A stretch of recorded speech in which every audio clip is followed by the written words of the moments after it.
On today's show, we talk to a woman who wants to know how to tell her story about her troubled marriage and the healing that's taken place. We talk to a woman who wants to take the family to Disney World, and one kid is not going to let that happen. And we talk to a woman who's a trauma nurse with 3 small kids, and she's exhausted. Stay tuned.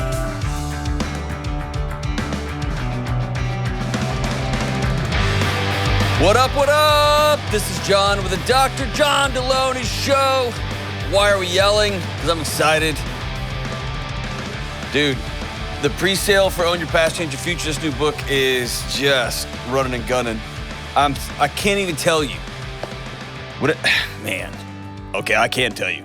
We're going to have 2 confessions today. Confession number 1 is writing a book is the most nervous I've ever been, like professionally, because there's nowhere to hide. I told stories in this book that I've never told anybody, and you put all your thoughts on how you interpret the research and the literature and all this stuff. And I can't even tell you how grateful I am, how many people have stepped up and bought it. Thank you, thank you, thank you, thank you. RamseySolutions.com or JohnDelony.com. You can get a copy of this. I'm also super grateful for BetterHelp.com. They stepped up a free month of counseling. So you finish this book and think, all right, I got some stuff I got to work on. I got some conversations I need to have. I don't know where to go. They stepped up. They got behind this thing, and we're going to hand you a phone number. You have a month of free counseling to go talk to somebody. Super excited about that. So, hey, JohnDelony.com. Check out and grab this new book, and it will be hitting, I think it comes out in April, but pre-sale is going on right now. And, James, you called me out on this the other day when we were recording the audiobook, and so here's the thing. The wax of the gummy bears, I'm just saying this because I'm an addict, right? It's like, no, man, no, like cocaine's good. The wax of the gummy bears helps my throat when we're just reading for hours and hours and hours. And there's a section in the book where we're talking about food and what our food system is, our food choices and all that stuff. And James says, isn't it kind of weird that you're talking about this while you're mainlining gummy bears? And I thought, James, you're super right. Like, even if it helps my throat, I gotta take even more ownership of my body and my mind and all that. And then Alex showed up today. So this is confession number 2. Dude, it is Girl Scout cookie season, and I have been, man, I bet my glucose is 1,000 right now, my blood glucose. These are so good. Hey, we'll take those off your hands and bring them in here. Listen. Yeah, if you want to put those Thin Mints in here. I'll hold them for you. There's never been a live fist fight on YouTube. I bet. There probably has been a million of them, but not in this studio. Dude, Samoas. Oh, man. If you're just listening to this, I'm holding a box of Thin Mints that's mostly gone and a remaining unopened boxes of Samoas, but I've already crushed the... Oh, man. Like, I think I need to call somebody. I'm going to go to the callers. Let's go to Alicia in Spearfish, South Dakota. Hey, Alicia, what's up? Hey, Dr. John, how are you? I'm almost in a diabetic coma after how many Thin Mints I've eaten today, but I'm doing great. How about you?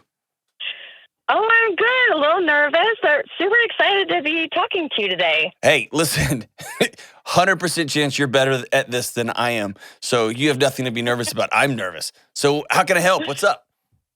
Yeah, okay. So I have been married for 10 years. And in 2019, my husband came forward and admitted to a sexual addiction that had been going on our entire relationship. And through a lot of intensive therapy and just a lot of other counseling, we have an amazing marriage right now. We just, he's my best friend and my safe person, and we've done a lot of hard work to get there. But right now, we are thinking about getting our story out there more publicly, like through our church, and all of our close friends and family know. But we feel like we should tell our children before this gets out. We live in a fairly small community, and we would hate for them to find out by someone else. And Absolutely. so when and how is the best way to go about telling them our story? Sounds like this is a remarkable story of bravery and honesty and redemptions. That's you, Alicia, are incredible. So walk me all the way to the beginning here. So y'all dated for a while, I'm assuming, and then you were married for 10 years. I hear a lot of the phrase sexual addiction, and it usually isn't, but sometimes it is. When you say sexual addiction, walk me through, what was your husband experiencing? Or what was he doing? Sure. Yeah. It started out with pornography and then strip clubs, then shady massage parlors, and then up to prostitution. Okay. And was this interfering with your finances? He was sneaking around. I mean, this became a way of life? Yes, I had no clue. And yeah, he spent a fair amount of money on it.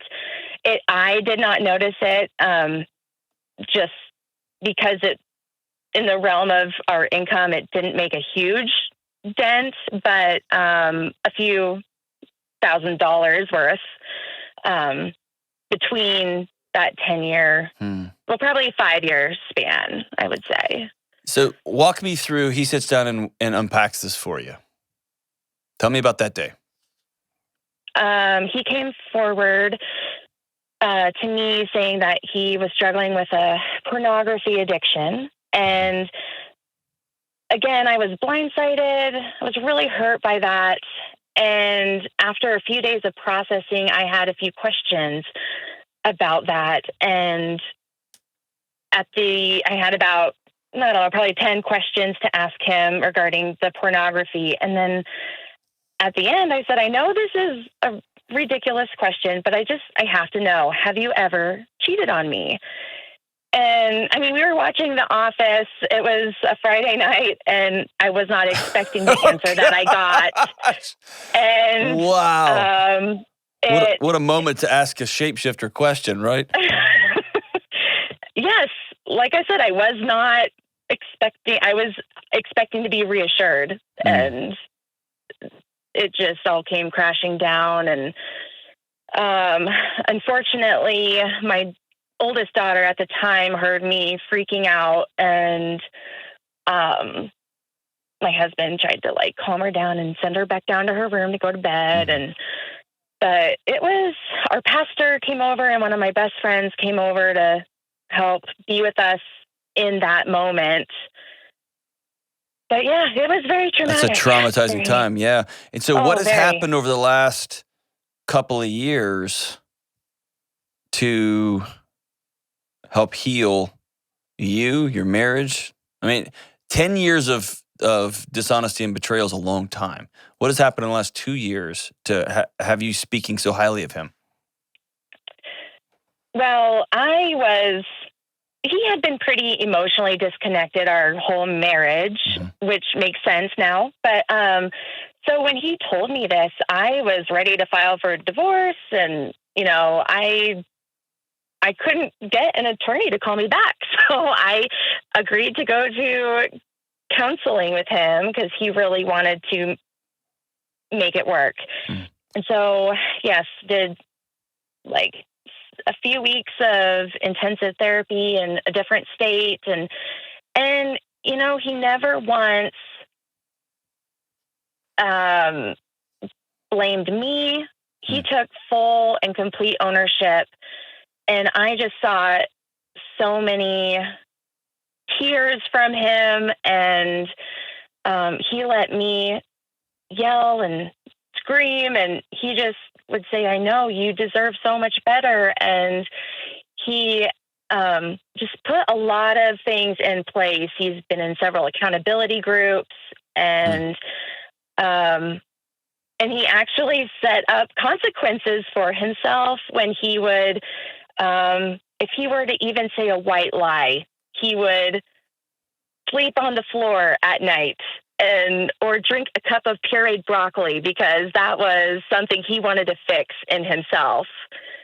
So he was very determined to sober up and the way he's been with our children has just been incredible. So can I ask you a deeply personal question? Sure. And you may have heard me talk about this on this show. One of the most common things I hear from folks who are in a relationship where there's cheating is that the rage and the anger and the mistrust and all that.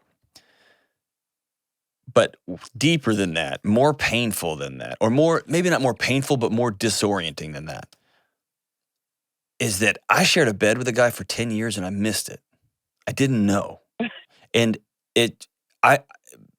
I'm crazy. I feel crazy. How in the world do you miss your husband with prostitutes and with, massage parlor trips? And how did I miss thousands of dollars, right? And you start backtracking it. It's almost like watching Fight Club for the first time and you realize, oh, I missed the whole movie, all right? Or The Sixth Sense or something, right? So how did you feel? Or are you good? If you are, you need to bottle that up and sell it because that's incredible.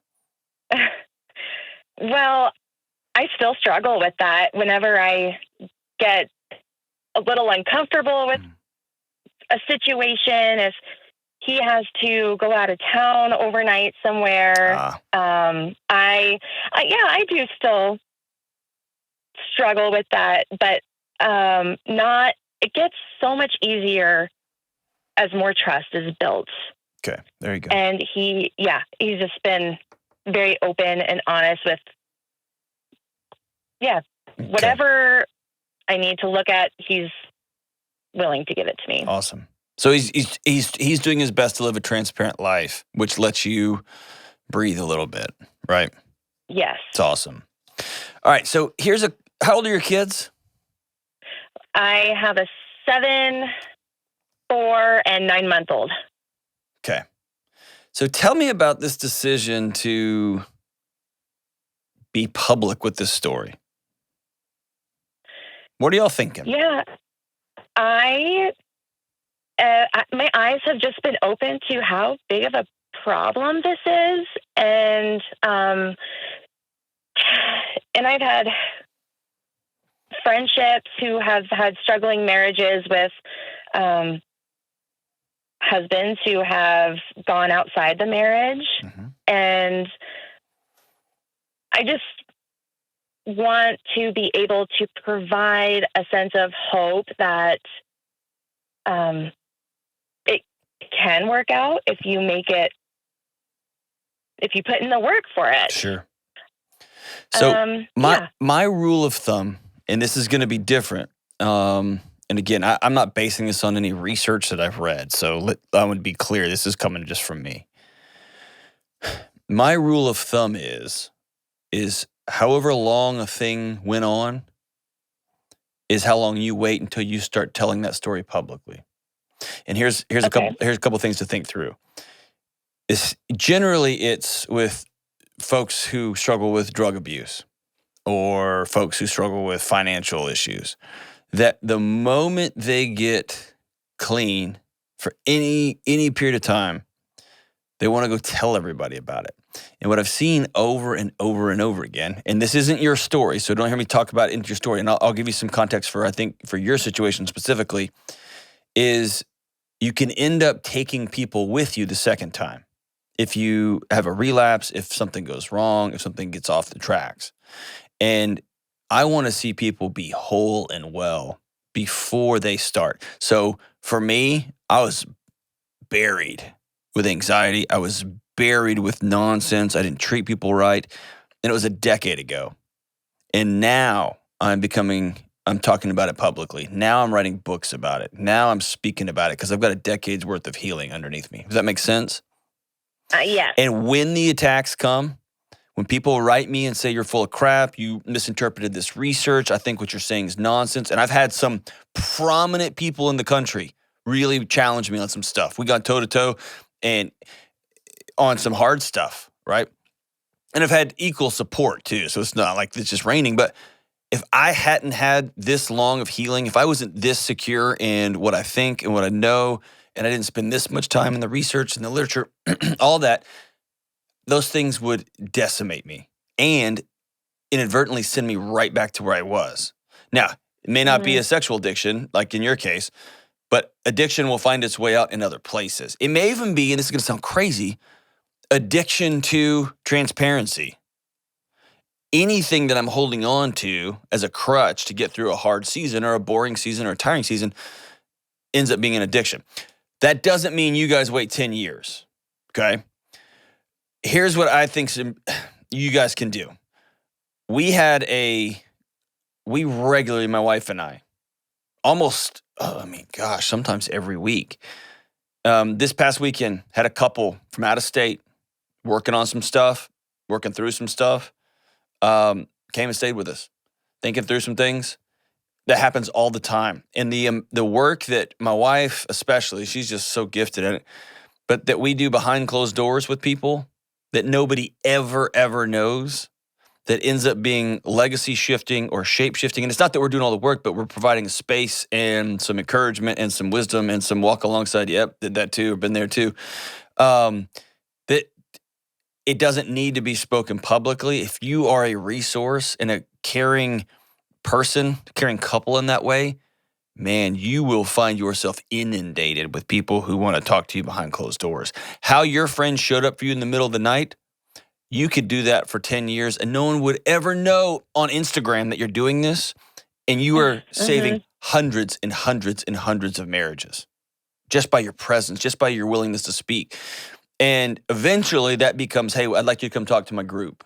Like whatever, I went and spoke to a Celebrate Recovery group. I'm going to talk to a church group. Whatever that is. Hey, would you come talk to our group? Or at work, hey, we'd love for you to talk about this. But there's a way to lean into this without, I wish I had another way to say it, without getting famous for it. Okay? Yeah. It's so easy to jump from the crazy story to we should write a book. Here's a simple example in my house. My son, when he was born, my wife was she was a nationally recognized researcher when it came to child literacy, teaching teachers how to teach kids how to read. She was a savant. And then my little boy comes along, and I have a PhD in higher education. I've spent a lot of time in student development and childhood development. That's just what I did. That's what she did. Our son was incredible. Temperament-wise, attitude-wise, he just was a great, easy kid. He was really articulate. He could speak well. He could read at a young age. And there came a moment when he was, 4 or 5. I'll never forget the arrogance. What a moron I was. And I looked at my wife and said, I think every other parent is an idiot. This isn't hard if you are incredible and brilliant like the two of us. And she probably rolled her eyes, but I didn't pay attention because I was too arrogant back then. And I said, we need to quit our jobs and go down the road and write a book about how to be a great parents. And then we had my daughter. Same parents, same geniuses, just a totally different human. And my daughter's incredible, and she is a human hurricane in all the best ways. We have no business writing books on this right now, right? And so I tell you that to tell you this. I would slow down. You're talking the healing here is 3 years, 2 years in a little bit of time. For a decade or 12 or 15 years of betrayal, that's still relatively raw. When it comes to talking with your kids, 7, 4, and obviously not the 9-month-old, 7 and 4, that's real young to sit down and say, hey, mommy and daddy are going to go talk about all the stuff we did or the stuff that happened to us and what daddy did. And maybe your 7-year-old could have a context there, but it would have to be very high level, very age appropriate. No 7-year-old's going to understand massage parlors or prostitutes, or they would understand daddy made some really big mistakes and it hurt mommy a lot. And now daddy's changed and he has really grown hard and mommy has forgiven him. And when y'all do have that conversation, you're holding hands, you're seeing each other, you're smiling. And because as soon as you talk about that fracture, that kid's body is going to go into fight or flight. Oh no. Right? And so I'd be very, very careful and very slow, age appropriate, introducing that stuff. What happens a lot in this situation is parents want to absolve themselves of what they're carrying around, and the kids are not strong enough to carry it. So don't tell them because you feel like, we just got to be honest with everybody, bro. Like they can't handle it. It's too heavy, right? As they get older and they have high school kids, now you're talking, you can sit down and have some harder conversations. Maybe even middle school again, but we're talking very age appropriate. When I would actually sit down and say, hey, son or daughter, I got to talk to you about some stuff I did before you were born. You're talking junior, senior in high school, maybe even later, maybe in college. Like, I got some stories I got to tell you. Here's what kind of jerk I was, and here's how sick I was for a season. That makes sense. I feel like I'm bursting your bubble here, and I know you guys have a heart of gold and want to help other people. What I really want is I want y'all to be wise, and I care way more about your marriage right now and your 3 little ones than I do a story or a book that can be written. Does that make sense? Absolutely. Yes, I totally respect that. And I guess it's more about when to tell the kids. I'm afraid if we wait until they're in high school or college age, are they going to be really mad that we kept this from them? No, feel even more betrayed? No, what does it gain them? If you lie to them, yes. If one of them ever asks you in middle school, when they get cheated on the first time, you don't even know what this is like. This never happened to you, has it? And then you can say, oh, honey, I got a story to tell you. Right? If you lie to your kids, that's where resentment comes from. Choosing not to burden your kids with 10 years of infidelity and 10 years of prostitutes and massage parlors, that's big time. When your husband and you sit down to have the talk about pornography, which I've had both of my kids now, 6 and 12, right? When y'all have that conversation, you could talk about, hey, there's some hard things. But there's stuff I'm not talking to my son about yet. And I'm real open with him. He's not there yet.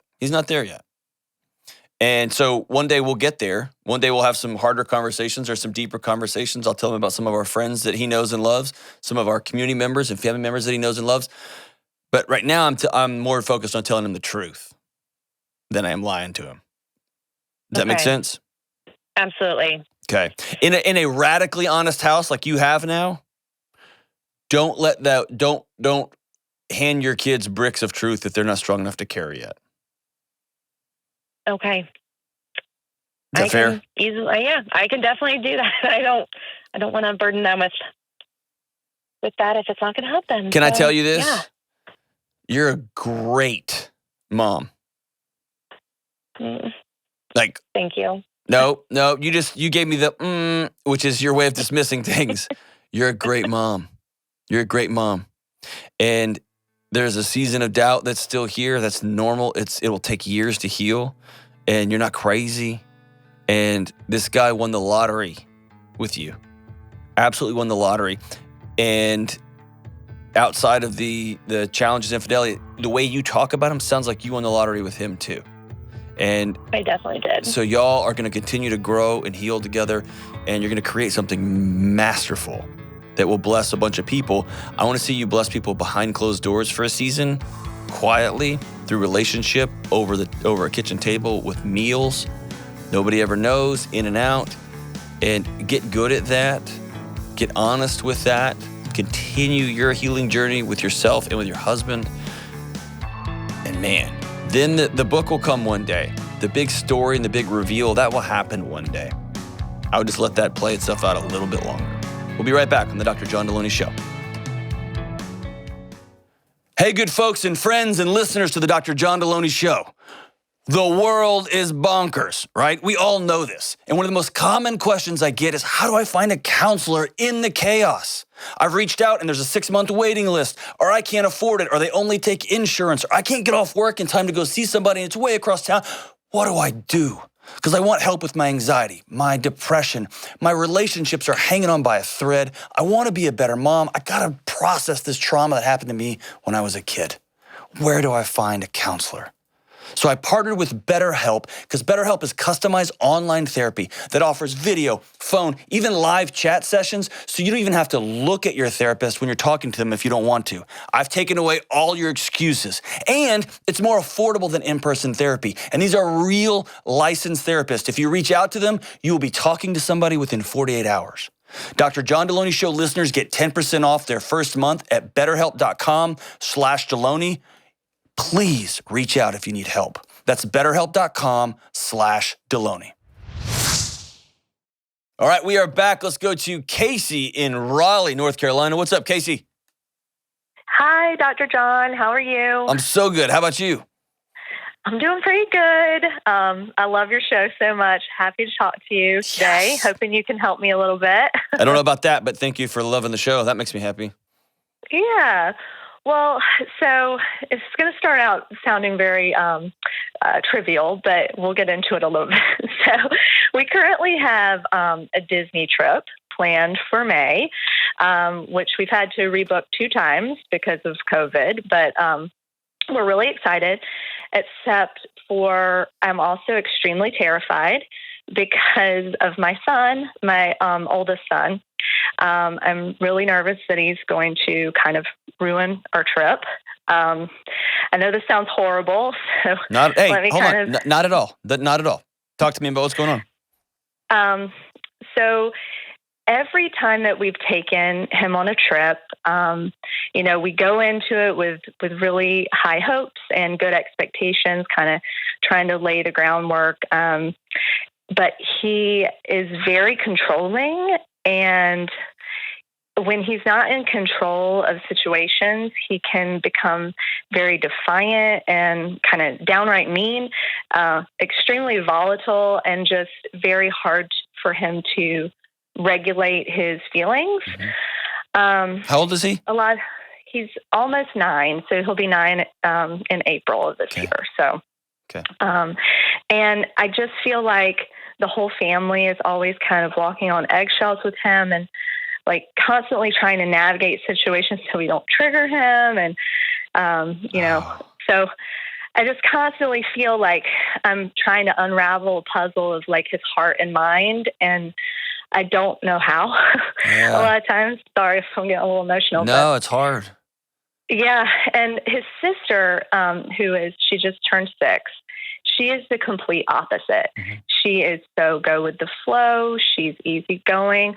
But I also kind of, look at her sometimes, and I see her when he goes into these heightened, deregulated emotional places, that she just kind of goes into a shell a little bit, or disassociates a little bit, mm-hmm. and just kind of like goes into her own little world where she's almost very unresponsive. And he's so responsive, Tell me about I'm sorry to interrupt you. Tell me about home life. Is there chaos in home? I mean, I don't want to say yes, but I mean, if it's not, say no. If it is, say yes. I mean, I don't know that it's chaos. It's just busy. We're very busy. My husband and I, we both work quite a bit. We always have something going on. I wouldn't say it's chaotic. It's just, I feel like we're constantly trying to not discipline him, but like regulate him daily, and it's actually kind of put a strain on the entire family. Over time, what you've described to me is, both with him and with your daughter, are two response systems to the same issue. Uh-huh. And I'll simplify it here, but we've got a fight, flight, or freeze or fawn response system. When things get chaotic, when our bodies feel out of control or unsafe. And for a kid, a lack of connection is unsafe. A lack of really firm boundaries. I know where I'm anchored in here.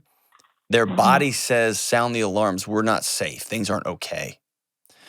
A marriage of 2 parents who are not on the same page, or who are running and gunning, who are chaotic, who have things going on behind closed doors, that tells a childhood body you are not safe. And this I must have control, this dysregulated, I will find a way for you to see me, is a biological response. It's rarely in fact, I struggle with even character issue for an 8-year-old. This is his body taking over. And then you got a daughter who knows, I'm going to disappear. I'm going to vanish. And then you're talking about the freeze response, right? And if you have a third kid that may nuzzle up to you, and that might be the fawn response. That's their way. I'm going to get super close to the person who I'm terrified of, or the situation I'm terrified of, and I'm going to love them through this. And if I'm really close and I'm in love, then they won't hurt me. I won't be hurt. It feels something environmental going on here. And that may be for a different phone call, but this is one of the curses. I mean, I just wrote a book about this, almost this exact thing. There's a couple of chapters about this very thing, which is we have just kept running faster and faster and faster. And we've, without even meaning to, created a world that our bodies cannot exist in. And then we bring kids into it. And man, we throw diagnosis at them. We throw behavior plans at them. We throw school punishment at them. We throw all kind of stuff at them. And if we distill it way down, their behavior is a language. And what they're telling us is, I don't feel safe. Wow. And it's heartbreaking. It is. Trust me, I've been there too. Does that ring a bell with you, or am I out to lunch? And feel free to say you're nuts. No, I mean, it does ring a bell with me. However, I feel like, but maybe it's just because I'm trying to figure out like you said, a diagnosis in a way, because he's like an angel at school. Like anyone outside of our immediate family and maybe my grandparents and like sister and sisters, like nobody else would know anything like this about him. So what does he get at school? Structure, firm structure, very, very clear boundaries. A teacher shows up every single day with the same routine. Yeah. There's no race to this, and then we're going to go to that, and then, hey, everybody's got to get up. Because we all know. We just go when the bell tells us. Or we all go, it's 11:10. We all stand up. We go to the line, and we stand there gently. So school is a highly structured, safe place. And I don't say safe place like in the woke, getting in a box so nobody can say mean things. Safe physiologically, biologically for his body. Right. And the adults are slow. They talk quiet. They look you in the eyes. They get down on your level. You hear what I'm saying? It's these tiny behaviors. And I'm telling you this not to guilt. Nobody wins with a guilt trip. That's not what I'm trying to do here. Right. It was a shapeshifter moment when I realized the way I was doing life was contributing to the chaos of other people's lives around me. And I wept. It was hard. I had to grieve it because I didn't mean to be doing that. I thought I was getting everybody amped up, and we're gonna slide into the end of my life with no tread left on the tires. We're doing it all, working it all. And I realized I was like being married to a taser. Everybody, right? And so I tell you that's a separate question. You even called me. How's your marriage? And I'll just be totally honest. Y'all good? No. Okay. There you go. And that may be a third separate. Yeah. We'll just make you a regular on the show. Right. I could use that actually, probably. But like I've picked up some of the things from your show that I've been trying to do, like the physical touch, like making sure, and we've been to a lot of like play therapy and like relational therapy types of things to try to like, figure this out a little bit. And, he loves like, we'll go to bed, before we go to bed at night, we like make a pizza on his back, which is so random, but like it calms him, That's right. It's the touch. And then like the thing that you've said about putting the hand on the back of the neck and 30-second hug, we've really been trying to do that too. But what other ways obviously it's a big question, but like, how can we start making him feel more safe and secure without just like both quitting our jobs tomorrow, Two things. Number one, and I'm just putting this out there, one of you may have to take a reduced load or do something different. That might come to it. first and foremost, when somebody calls me and says, hey, I need a book about anxiety for my kid, or what is your recommendation for childhood anxiety? The first thing I say is fix your marriage. And not one person has ever come back when they asked me that question and said, dude, my marriage is great. It's perfect. Why? Now, I'm not saying that, that there's a one-to-one causal relationship here. The correlation in my experience is very, very high. And so the greatest gift, because here's the thing, when you're in a marriage that's rocky, that's messy, that's even if it's not rocky or messy, and you're laying in bed at night next to somebody that you love and you feel totally alone, and I know you know what I'm talking about, right? Mm-hmm. When you feel that, your body becomes dysregulated. What you have is you've got years of maturity, you've got professional responsibilities, and you got muscle that you can gut it out. But a kid's body absorbs every second of that. And so if you got two adults living in a house who are co-managers, but they are not intimate, and that both sexually and psychologically and spiritually, if they're not on the same page, the kids absorb that tension. They absorb it. And so when somebody says, hey, how do I help my kids got anxiety? The kid's really anxious all the time. They're running. I always tell, fix your marriage. Go see somebody today, because your kids are going to anchor into that. And a good marriage at home, there's some great studies on kid happiness in third world countries where there's deep poverty, but parents are connected. And the kids are anchored in so tight to that thing. And then they can swing down and act like kids and be maniacal and go through kid stuff and fall and break their arms and fail and screw up. Because, man, I am tethered into something really tight. But then you come over here, man, we got all the money in the world, but we're like I say, we're co-managing our houses. We are not in intimate relationships with our spouses anymore. And the kids are just free falling. And I absolutely 1,000% know, because I've been there, how hard this is to hear. I know it. Yeah. When it comes to the Disney World thing, this is was a shapeshifter moment for me. Sitting down with a child psychologist, child counselor that I just love and have high respect for, and she put a lot of time and energy into mentoring me. Two important things. Number one, we always, as a parents, we get this picture in our head of what a family or our family is supposed to and or gonna do. And then come hell or high water, we make sure this freaking thing happens. And the second thing is we tell our kids what they're gonna love. I just did this the other day. We had a foot of snow here in Nashville, and I told my daughter, you are gonna love me shoving you down one of our hills in a thing. Just trust me. She hated every second of it. And I should have listened to her, right? Now, there's those times you need to push them and say, right, so that's what I'm talking about. When I take my daughter, let's say, hey, we're gonna go to a movie, and 10 minutes in, she says, I don't feel good. Can we go somewhere else? My temptation is to say, no, I paid for this movie. We're watching this movie. What she's really trying to tell me in her limited words is, I'm dysregulated. This is too much stimulation. I'm overwhelmed. I'd really like to just go walk around a park with you. And I should have gone to the park in the first place. I'm the one that was like, no, you should do the movie too. So I would tell you, if you're a family unit, and that includes all of your kids, if going to Disney World, going to Disneyland is not going to be a net benefit, don't go.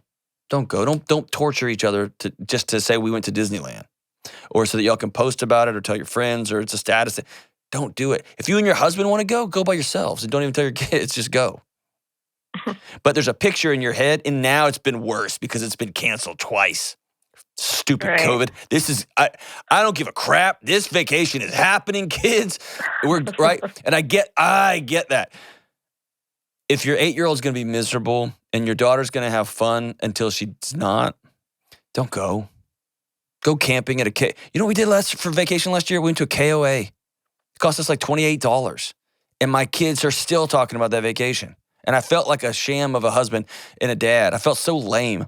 And now, dude, I'm KOA all day. I'm gonna get KOA tattooed on my chest. It's so awesome, right? Not really. Right. But Yeah. it was so lo-fi, so chill, and it was incredible because we did the vacation that our family needed, not the one that was gonna get me acclaim with my friends and community and that I had in the back of my head. Yeah. I mean, to be fair, they've been saying they want to go for the past 2 years. Oh, what kid doesn't want to go? Of course. Of course.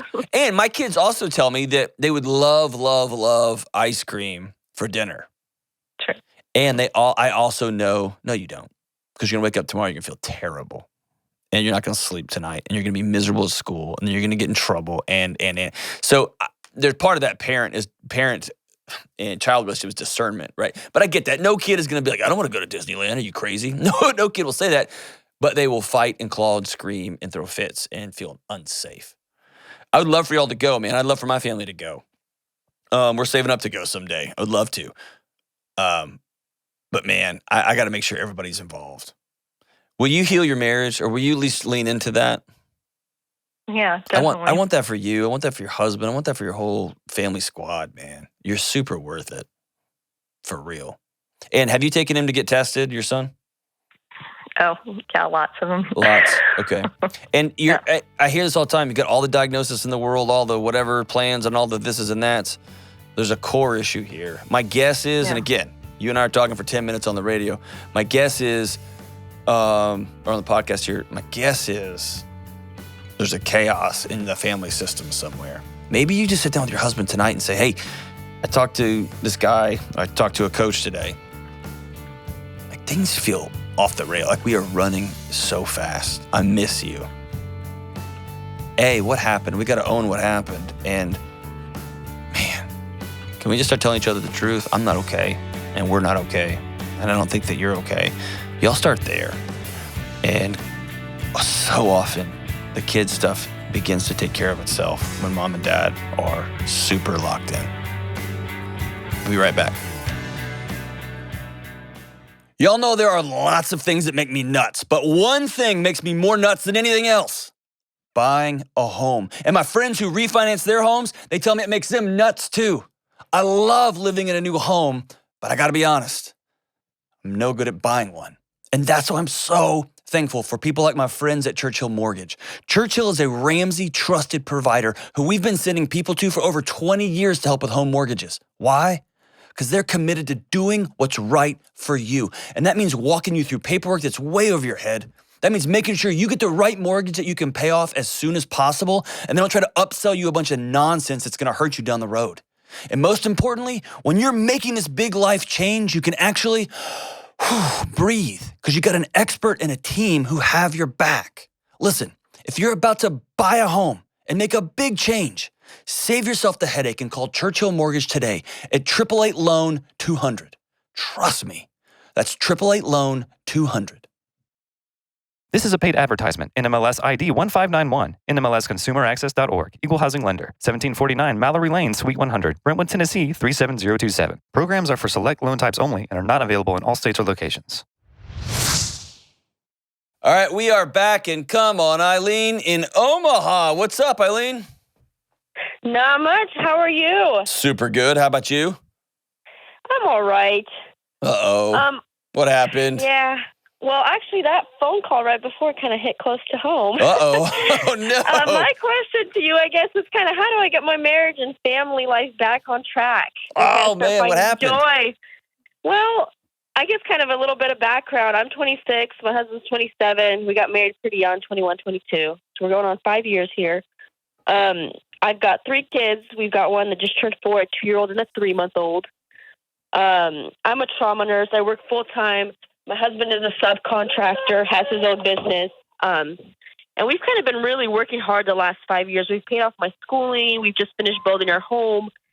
And we have a decent marriage, but things just don't seem to slow down for us.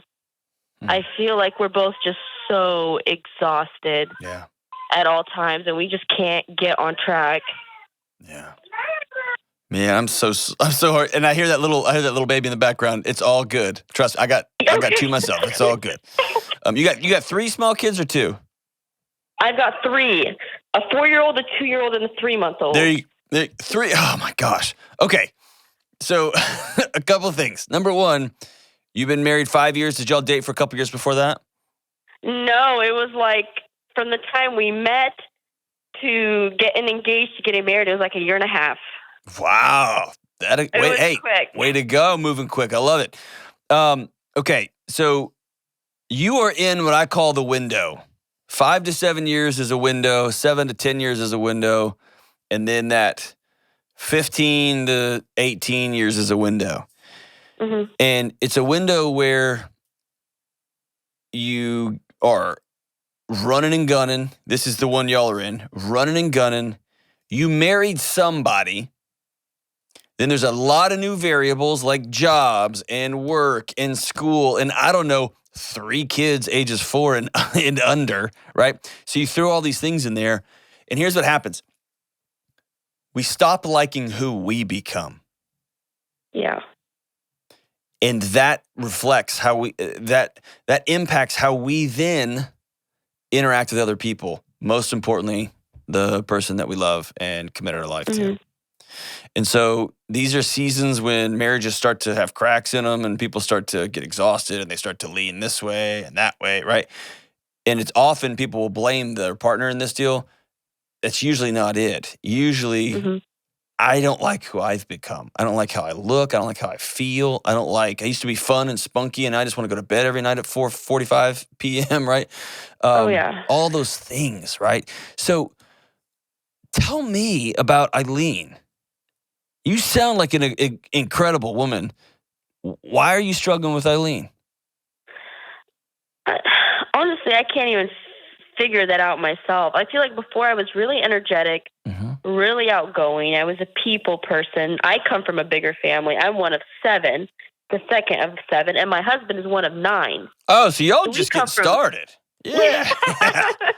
We come from large families, and it just feels like we're almost like used to this chaos in a way. But now that we've got work and we have a farm and we've got the kids and we both work full time, it's like even things such as date night, they're such a burden. And I've like tried to do the whole thing. You know, I've listened to your show where it's like schedule it on the calendar. And sometimes I'll do that and we're just there and I'm like, well, do you want to be intimate? He's like, do you want to be intimate? I'm like, no, me too. And she's like, let's go to sleep. Wait, the 3-month-old is up. The toddler's back in our room. And it's just like, I just feel so burnt out. And I don't even know who I am. I put on like 70 pounds with the 3 kids. I started going to the gym, but even going to the gym, it's like I constantly have all these things I need to get done that my mind, it just never turns off. And I feel like I'm not being a good mom. I'm not being a good wife. I always loved being a nurse till maybe the last 2 years. I hate doing that. But I don't know what I like. Yeah. You know? And so I don't even know, I guess, who I am anymore.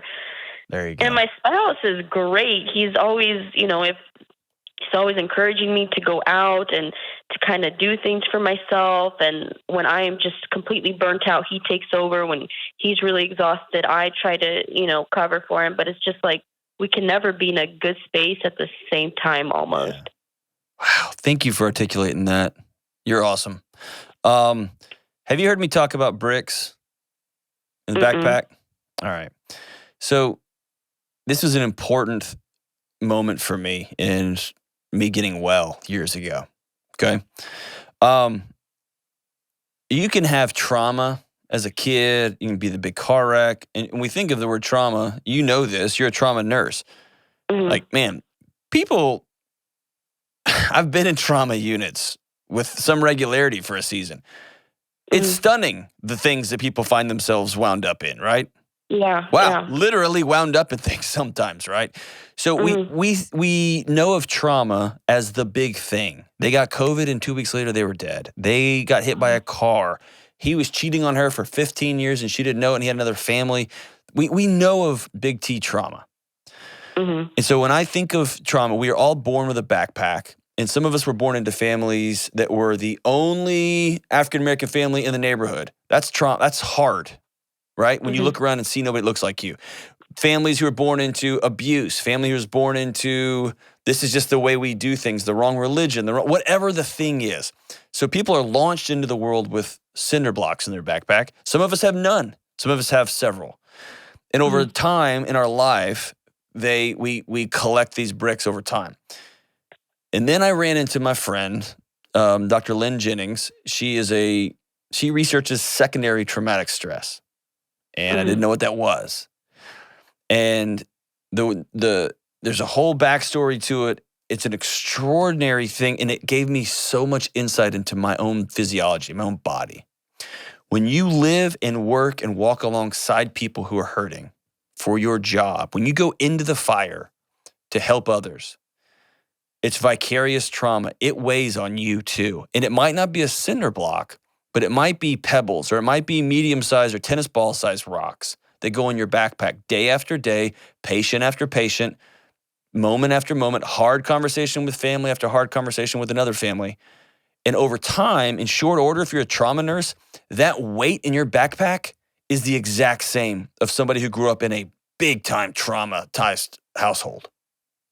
And you're carrying that around, and then so just picture yourself with this huge backpack full of rocks, because every day you're putting in, you're taking care of people, right? You're intubating people, you're jabbing them with all kinds of whatever things you're putting in their arms and bags, whatever you're doing there as a trauma nurse, right? Sewing people up, holding people together, right? And then you walk out with this backpack full of bricks on, and you're like, well, I got to go be sexy tonight. That ain't happening. Oh, and by the way, I got a 3-month-old that my body is still a machine / jungle gym. And I got to get done with that. I got to get done with work so that this guy can then get all handsy, right? I mean, at some point, you have to do is you got to deal with the trauma. Whether it's secondary trauma, whether it's real trauma, whether it's a combination of both. Most of us have a combination of both. And I can't tell you hopefully you can hear it in my voice, how lighter I walk through my life now that I got a system for dealing with these secondary trauma, that I got a system for dealing with the big bricks, and I got a system for dealing with it when they show up time after time.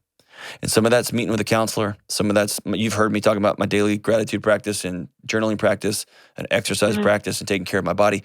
Those things, practices in and of themselves, I don't think work if they aren't tethered to somebody who has a strong sense of, I'm okay with me. And right now, you're not okay with you. But I need you to hear me say, it's because you're exhausted, because you're carrying around all these bricks. And if you can set those down, holy smokes. Then you walk into the bedroom and you're like, I'm not so tired anymore. You can go dancing with your friends. You're not so exhausted anymore. Your head doesn't hurt. Your back doesn't hurt. There's remarkable stories. There's a great book by Paul Conti about trauma that folks will drop 50 pounds after several months of trauma counseling. Just letting their body process this stuff, and then they're able to move on. And their body quits holding on to whatever that pathology is. How do I practically start, doing that, I guess? It's a great question. All right, here we go. The first thing is I want you to grab a book. It's called Trauma Stewardship. Anybody working as a trauma nurse should have a copy of this book. When I did a practicum working with traumatized and sexually abused kids, my practicum advisor, Dr. Gomez, gave me this book and said, you cannot work with these kids until you read this book. I made it to chapter 7 and I had to put it down. And I called him and said, I made it to 7, man. I'm really struggling with this book. It was hitting home hard. And he laughed and he goes, wow, man, I'm only to chapter 9, right? It's a hard book and it is critical, okay? In that book, there's several practices. I will give you a few too. In fact, I want you to hang on the line. I'm going to give you a copy of my brand new book, Own Your Past, Change Your Future. It's exactly what this is, okay? Okay. It's not going to come out until April, but I'm going to put you on the list to give you a copy of it, okay? As part of a pre-order. And here's another thing. It comes with a free month of counseling from BetterHelp, okay? Do you have a counselor in your area? I wouldn't know. Okay. Here, okay. We should. I just haven't, taken the time to. You do, I promise. All of this starts with this. I want you to say these words out loud. I am worth being well. I am worth being well. If you're not well, your kids can't be, your husband's not going to be, the people you care for are not going to be. And when you're a brand new mom of 3 bananas, beautiful, wonderful, maniacal, fun kids, and you're also loving and taking care of people every day and trying to keep a farm up, and you're proud and you're in love with a guy who's also keeping his business running full speed, you go to the bottom of that list. And somehow we picked up this awful narrative that everybody else needs to be taken care of before we do. And I need you to begin to say, nope, I've got to come first for a season. I've got to make sure that my oxygen mask is on first before I try to put it on my kids. What does that practically mean? That means that you go to bed and you and your husband work out some sort of schedule with the kids. That may mean you got to get one of those little pump machines. You may already have one, and husband's got to wake up a couple nights a week. That may mean that you're going to cut back on your hours and y'all are going to slow down on your wealth building for the next few years, and create an environment where you can get your body can get some rest. Or maybe you transfer out of trauma and you move to another unit. That may mean that you're going to journal every day. And you're going to talk about, I miss my old Eileen, and who is new Eileen becoming? Who is she going to be? And you do go to the gym and you do say, I'm going to be a good steward of my body. I'm worth feeling good. So I'm going to put mostly good stuff in my body, unless Girl Scout cookies are out. And let's be honest, then we're all just going to go, we're going to crush them. Right. I've got a trauma guide, Trauma 101 guide. You can go to johndelony.com and go through that. But I want you to begin to write down on a piece of paper, what does Eileen need to be well?